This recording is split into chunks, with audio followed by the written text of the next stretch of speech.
नमस्कार दोस्तों, आप सभी का हमारे चैनल धार्मिक गर्ल में हार्दिक स्वागत है। आज है अत्यंत पावन और पुण्यदायी अपरा एकादशी का शुभ दिन। ये एकादशी ज्येष्ठ मास की कृष्ण पक्ष में आने वाली वो दिव्य तिथि है जो भगवान विष्णु को अत्यंत प्रिय मानी जाती है। शास्त्रों में कहा गया है कि अपरा एकादशी का व्रत करने से मनुष्य को असीम पुण्य की प्राप्ति होती है, पापों से मुक्ति मिलती है और भगवान विष्णु की विशेष कृपा प्राप्त होती है। इस एकादशी को अचला एकादशी भी कहा जाता है और मान्यता है कि इसका व्रत जीवन की बड़ी से बड़ी दोषों को भी समाप्त कर सकता है। तो आइए श्रद्धा और भक्ति के साथ सुनते हैं अपरा एकादशी की पवित्र और चमत्कारी व्रत कथा। जय श्री हरि। बहुत समय पहले की बात है। प्राचीन काल में महिष्मती नामक नगर में एक अत्यंत धर्मात्मा और न्यायप्रिय राजा राज्य करते थे। उनका नाम था राजा महीध्वज। राजा महीध्वज भगवान विष्णु के परम भक्त थे। वे प्रजा से प्रेम करते थे, दान पुण्य करते थे और सदैव धर्म के मार्ग पर चलते थे। उनकी प्रजा भी उनसे अत्यंत प्रसन्न रहती थी। लेकिन राजा का एक छोटा भाई था, ब्रजध्वज। वो स्वभाव से अत्यंत क्रूर, ईर्ष्यालु और अधर्मी था। उसे अपने बड़े भाई की लोकप्रियता बिल्कुल पसंद नहीं थी। दिन रात उसके मन में केवल एक ही विचार चलता रहता, किस प्रकार राजा महीध्वज को समाप्त किया जाए और स्वयं राजगद्दी प्राप्त की जाए। धीरे धीरे उसकी ईर्ष्या घृणा में बदल गई। एक रात जब पूरा राज्य गहरी नींद में सो रहा था, तभी ब्रजध्वज ने एक भयानक षड्यंत्र रचा। वो चुपके से राजा महीध्वज के कक्ष में पहुंचा और निर्दयता से उनकी हत्या कर दी। इतना ही नहीं, उसने राजा के शरीर को जंगल में ले जाकर एक पीपल के वृक्ष के नीचे दबा दिया। राजा महीध्वज की मृत्यु अत्यंत पीड़ादायक और अकाल थी। इसी कारण उनकी आत्मा को शांति नहीं मिली और वे एक भटकती हुई प्रेत आत्मा बन गई। अब वो आत्मा उसी पीपल के वृक्ष पर रहने लगी। रात होते ही वहां अजीब आवाजें आने लगती।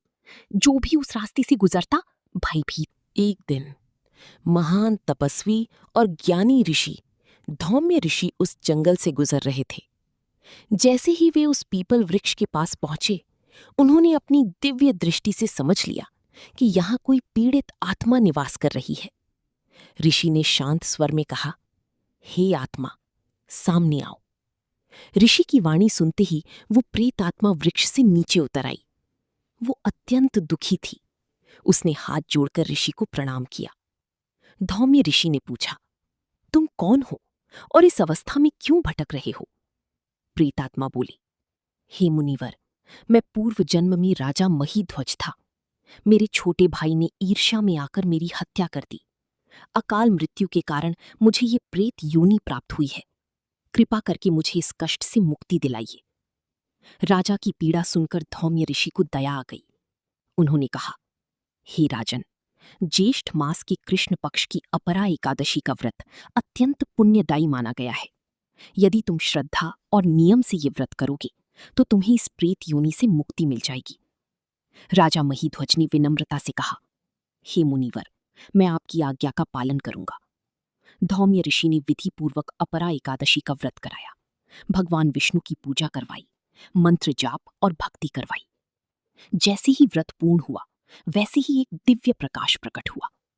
राजा महीध्वज का प्रेत रूप समाप्त होने लगा और उन्हें एक दिव्य देह प्राप्त हुई। उनका चेहरा तेज से चमक उठा। आकाश से पुष्पों की वर्षा होने लगी। भगवान विष्णु की कृपा से राजा महीध्वज को प्रेत योनि से मुक्ति मिल गई और उन्हें वैकुंठ धाम की प्राप्ति हुई। कथा का संदेश यही है कि अपरा एकादशी का व्रत व्यक्ति की बड़ी से बड़ी पापों और कष्टों को भी समाप्त करने की शक्ति रखता है। जो भी श्रद्धा, भक्ति और नियम से इस व्रत को करता है, उसे भगवान विष्णु की विशेष कृपा प्राप्त होती है। इसलिए कहा जाता है, अपरा एकादशी केवल एक व्रत नहीं, बल्कि आत्मा की शुद्धि और मोक्ष का दिव्य मार्ग है।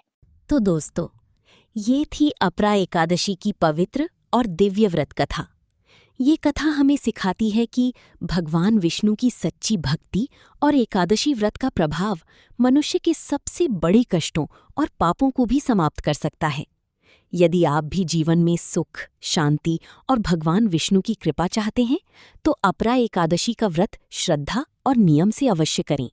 आप जानते हैं अपरा एकादशी की पूजा विधि और व्रत के नियम। इस व्रत की शुरुआत दशमी तिथि से ही मानी जाती है। दशमी के दिन सात्विक भोजन करना चाहिए और केवल एक बार भोजन करना शुभ माना जाता है। एकादशी के दिन प्रातः जल्दी उठकर स्नान करें और साफ वस्त्र धारण करें। फिर घर के मंदिर में भगवान विष्णु की प्रतिमा या चित्र स्थापित करें। भगवान को तुलसी दल, फूल, धूप और दीप अर्पित करें। यदि संभव हो तो पीले वस्त्र पहनें, क्योंकि पीला रंग भगवान विष्णु को अत्यंत प्रिय माना जाता है। इसके बाद अपरा एकादशी व्रत कथा का श्रवण करें और भगवान विष्णु की आरती करें। इस दिन चावल और सभी प्रकार के अनाज खाने की मनाही होती है। कई भक्त निर्जला व्रत रखते हैं, यानी बिना पानी के उपवास। लेकिन यदि स्वास्थ्य अनुमति ना दी तो फलाहार लेकर भी व्रत किया जा सकता है।